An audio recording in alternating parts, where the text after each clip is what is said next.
mga tayo sin. Alright, okay, so may napasyal sila ADB 160. Alright, so nag-avail si boss ng step wheel nga ADB 160. So metal siya. Then yun, sa mga nagre-request din sa akin, mga nagre-request kung paano pag-install ng ating skid plate dito sa ADB 160. So eto na, ito yung ating skid plate. So may tuturo ko na rin sa inyo kung paano pag-install ito at saan nakalagay yung mga bolts. Alright, so nakikita ko dito, yan. So itatapat nyo lang muna siya. Yun, pag tinapat nyo siya, so makikita nyo na kung saan nakalagay yan. Yun.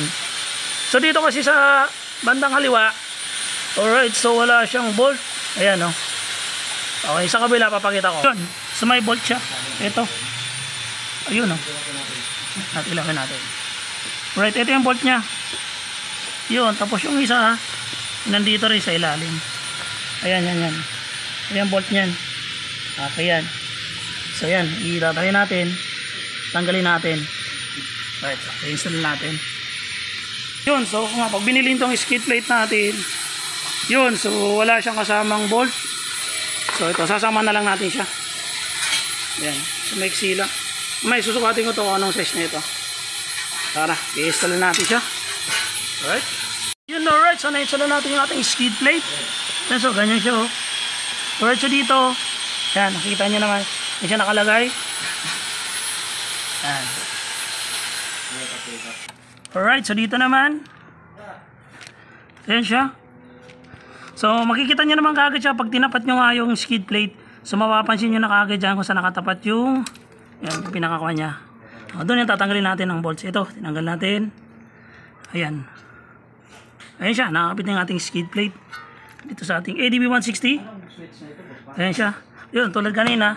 So tatanggalin natin yung pipe. So para, yun, dito yung may harapan mag-install. Ayan. Ayan, ito dito. Dito. Ayan.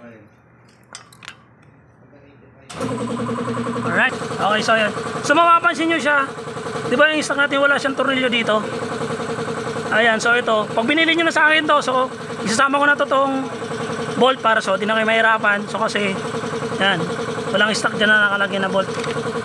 Alright, sana sundan nyo yung pag-install ng ating skid plate dito sa ADB 160. Alright, so ganyan pag-install. Okay yan, available na sa atin mga boss Lodi. Alright, so PM nyo lang ako. Yun, so available na rin natin sa ating Shopee. Pwede kami mag-Shopee checkout dyan. Alright, kaya na siya. Okay.